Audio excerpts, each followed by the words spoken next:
Saludos, voy a seguir comentando el libro de Yukio Mishima, El sol y el acero. Decía el autor que debía zambullirme una vez más en el agua fría de mi omnisciencia juvenil, omnisciencia que la errónea aplicación de las palabras me había hecho eludir. La errónea aplicación, el uso incorrecto de la palabra hablada y escrita nos confunde, nos hace eludir esa omnisciencia juvenil que permite que siendo solo adolescentes estemos predispuestos a expresar todo nuestro potencial, a encarnar tanto en la palabra como en el cuerpo todo el potencial de manera natural. Las palabras me habían apartado de la comunidad, las palabras me habían apartado de la comunidad, el grupo. Eso es imprescindible para Yukio Mishima y pienso yo que para todo el mundo, para desarrollar de manera eficiente toda nuestra individualidad. La individualidad no puede segregarse, no puede dividirse, de ahí que seamos individuos. No podemos individualizarnos, dividirnos del grupo, de la comunidad. Pues somos herederos, somos receptores de un gran bagaje. La falta de gratitud, la falta de reconocimiento de ser receptores de ello, hace que se viva en una locura individualista que autodestruye al sujeto, que se confronta contra la comunidad. Las palabras me habían apartado de la comunidad y de la tragedia. En la vida se da la tragedia, como la tragedia griega. Solamente con reveses que nos impresionan podemos revertir una ruta equivocada. Lo vemos, por ejemplo, en la película A propósito de Henry, ese abogado chulesco que camina firme por la vida, seguro, que pisotea a sus semejantes sin escrúpulo alguno, que busca su desarrollo como profesional sin ningún tipo de miramiento ante las necesidades de sus semejantes. Ese ser degradado que se siente feliz, contento y satisfecho con la manera en que procede, tiene un percance trágico cuando casi le sobreviene la muerte, que de manera milagrosa puede eludir, y a partir de ahí pues se da una transformación. A partir de ahí va tomando conciencia del verdadero valor de la vida.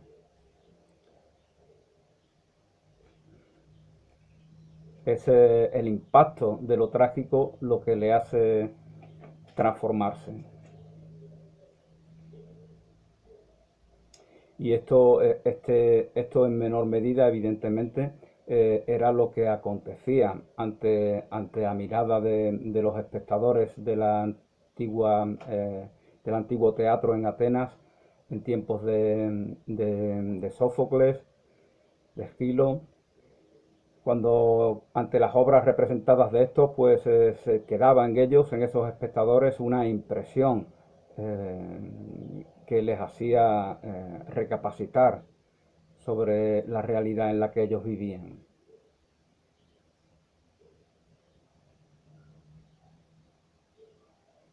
El grupo simbolizaba el principio de la carne.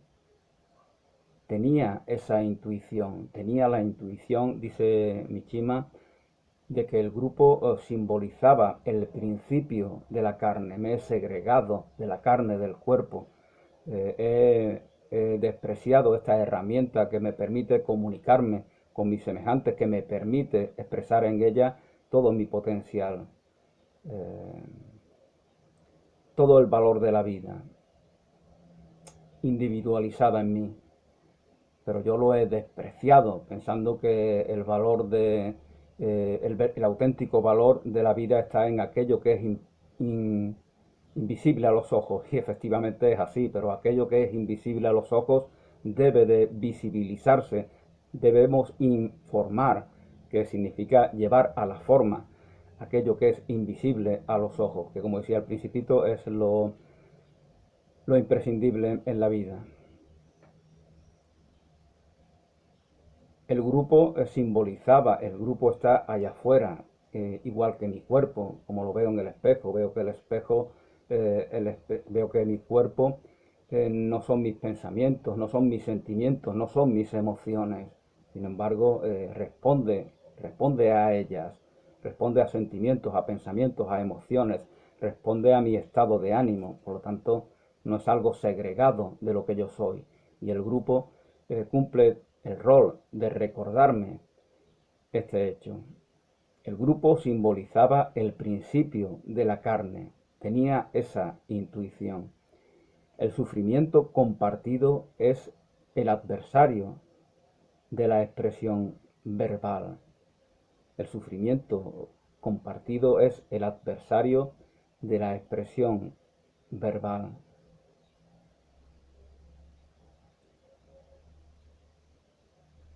Lo que compartes lo refuerzas, lo que compartes lo refuerzas. Si es algo que nos hace expandirnos, que nos hace aumentar en nuestra fe en nosotros mismos, pues aumentamos eso. Y si es algo reactivo, si es algo quejumbroso, si es algo victimista, pues al hacer partícipes a nuestros semejantes de nuestro victimismo, de nuestra queja, de nuestras lamentaciones, de nuestras compulsiones reactivas, lo que hacemos es que se van arraigando. Aquello que nos hace comportarnos de manera tan reactiva se va arraigando en nosotros, y de esa manera tejemos una coraza que impide que se revierta ese patrón que tan mal nos hace a nosotros y a nuestros semejantes. Sin embargo, Yukio se refiere a otro tipo de sufrimiento, se refiere al sufrimiento que está implícito en la vida, el dolor que está implícito en la vida. En la vida pues pasan cosas que niños sufren, guerras horribles se ensañan con infinidad de personas inocentes, personas sufren del hambre sin haber hecho ningún mal para merecer tal castigo. Igualmente, individualmente, pues padecemos cosas que nos duelen. Nuestros seres queridos enferman, padecen enfermedades largas que les resultan dolorosas, fallecen, nos dejan las novias, nos echan de los trabajos, tenemos accidentes, etcétera, etcétera. Padecemos vicisitudes, incidencias que nos hacen sufrir.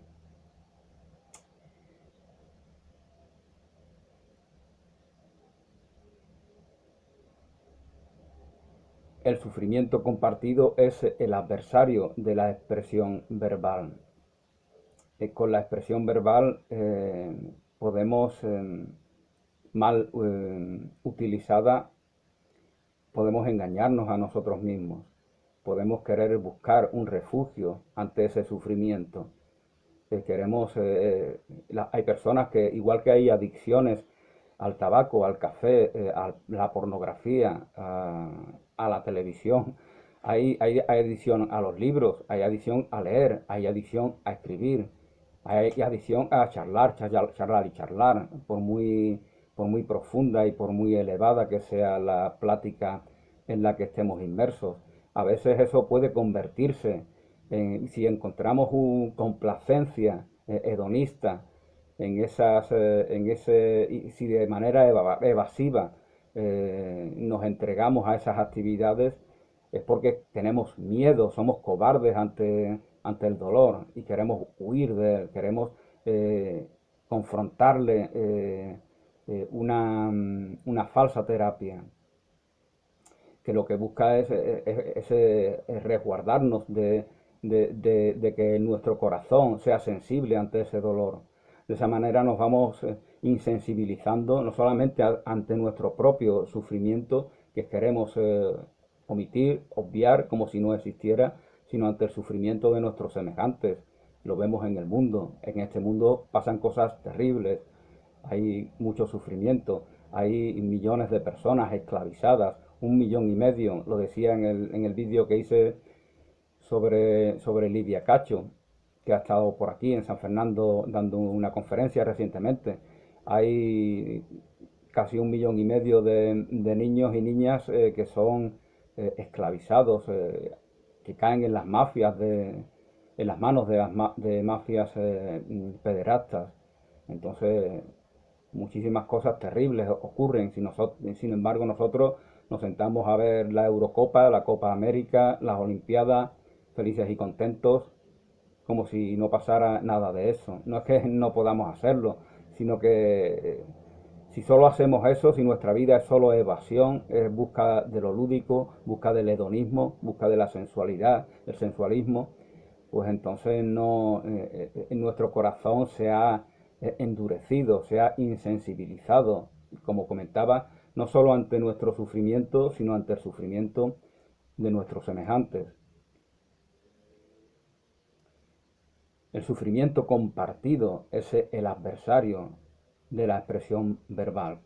Tal como decía, este sufrimiento compartido no significa ser más grande el sufrimiento, sino es permitir que se diluya.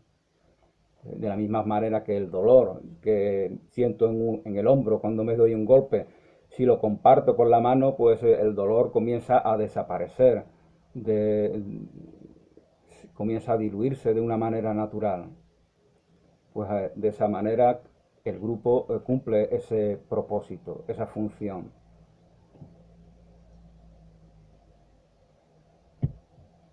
Entonces, en este compartir no se hace mayor el sufrimiento.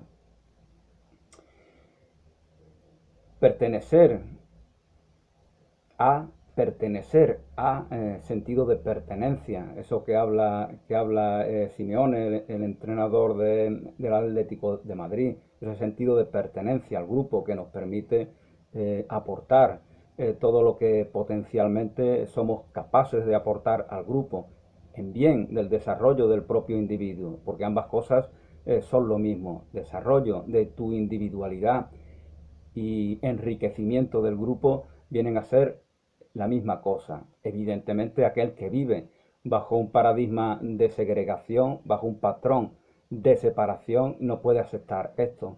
No puede aceptar esto porque su vida y sus objetivos de vida están construidos sobre él. Por lo tanto, todo lo que ha edificado se vendría abajo si cambiara ese paradigma. Si se hiciera consciente de que el desarrollo del individuo y el bienestar comunitario son una misma cosa. Pertenecer a, pertenecer a. ¿Podía haber una forma más intensa de existencia?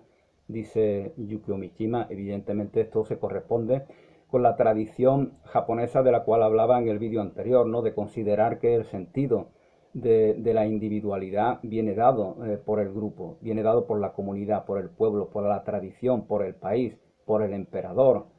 Eh, en cambio, la perspectiva occidental, tal como comentaba en ese vídeo, es lo contrario. Se parte del individuo para dar sentido a cuanto al individuo rodea.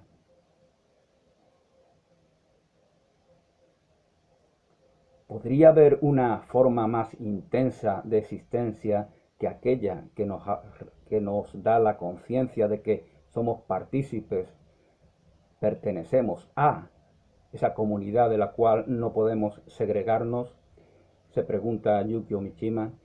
El grupo es un puente que, una vez cruzado, excluye toda posibilidad de retorno. La conciencia de unidad, podemos utilizar esta expresión como idea que se corresponde con la que Mishima dice de pertenencia al grupo. Esa conciencia de ser parte de la comunidad, de sentirnos felizmente, gozosamente integrados en ella y en ella desplegar todo nuestro potencial, al llegar a ese punto, al llegar a esa conciencia, ya no hay posibilidad de retorno. Habéis visto muchas personas, ¿no? Hay personas que son ateas, que son nihilistas, que son agnósticas, que son cínicas. Esa palabra la utiliza también el Yukio Mishima. Evidentemente no sé cuál es la palabra que se corresponde en japonés, pero el mal que hacen los cínicos, porque los cínicos ya saben lo que hacen y siguen haciendo mal lo que hacen. Por eso son cínicos, por eso son cínicos. No son meramente ignorantes, no son meramente personas desfavorecidas que no han podido educarse, que han sido maltratadas y albergan rencor. No se trata de esas personas, sino se trata, el cínico se siente feliz, realizado, está contento, disfruta humillando a sus semejantes, disfruta sintiéndose superior a ellos. Ese es el cínico al cual se refiere Yukio Mishima.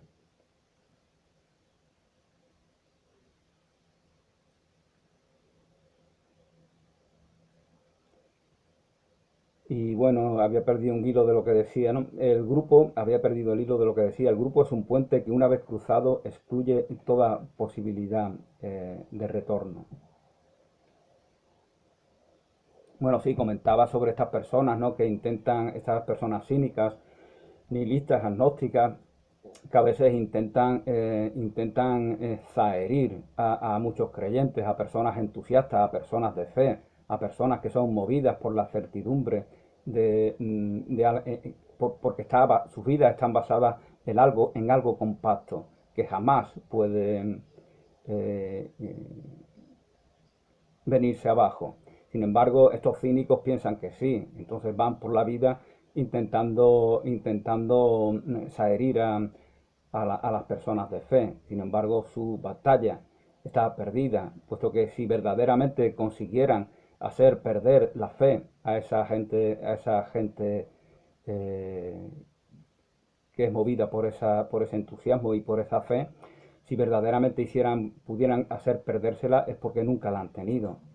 Si yo tengo una fe en mí mismo, una certidumbre que me hace transitar por la vida con una convicción, con una seguridad incuestionable, si alguien me hace dudar de ella hasta el punto de perderla o exponerme a ello, pues es que esa seguridad no estaba verdaderamente en mí. A eso es a lo que me refiero. Entonces, el cínico solamente puede perjudicar a aquel que verdaderamente no ha cruzado este puente, al cual se refiere Mishima. El grupo es un puente que una vez cruzado excluye toda posibilidad de retorno. El hombre moderno ha perdido el deseo del antiguo griego de tener una vida bella y una muerte bella. El hombre moderno es un ser sentado con su enorme barriga, con su cerveza, sus pitillos ante la tele. Ese, la pérdida del pudor, ¿no? Cuando Yukio Mishima dice esto, me recuerda un poco esos estadios de fútbol, ¿no? Donde millones de hombres se arrejuntan, ¿no? Para compensar esa virilidad que realmente se está perdiendo desde hace décadas en nuestras sociedades, desde mi punto de vista y desde el punto de vista de Mishima. Sobre esto hablaba en vídeos precedentes. Pues para compensarla, pues necesitan, ya no existen esos rituales de iniciación por los cuales pasaban, los que se hacían hombres, los que dejaban la adolescencia, ya no existen en ningún sentido, ni simbólica ni explícitamente.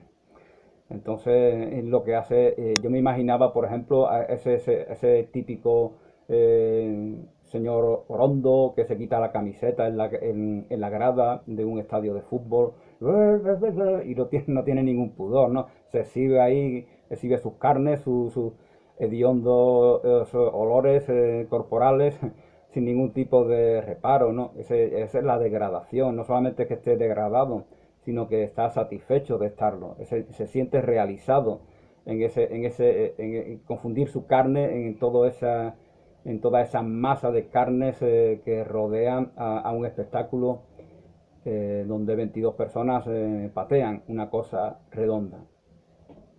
¿Qué es lo que hacemos en el mundo? Patear eh, esa cosa redonda que se llama Gaia.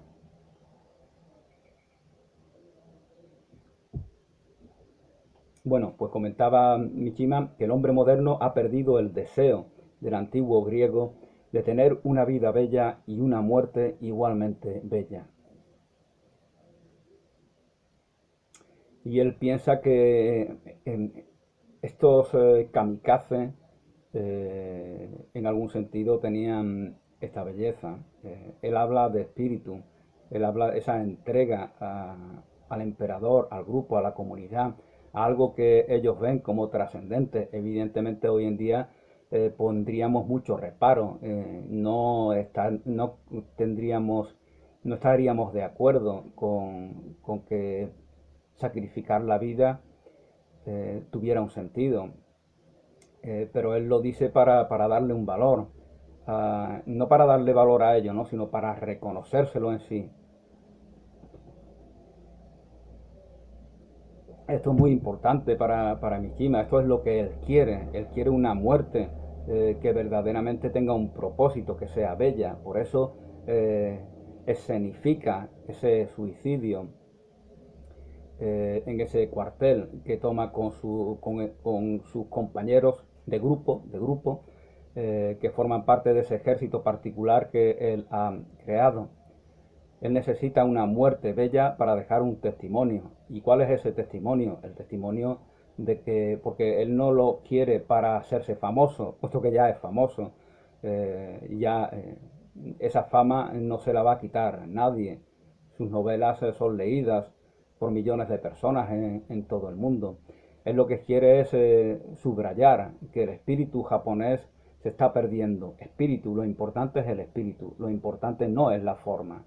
Por lo tanto, es algo que tiene que ver con la identidad inefable, esencial,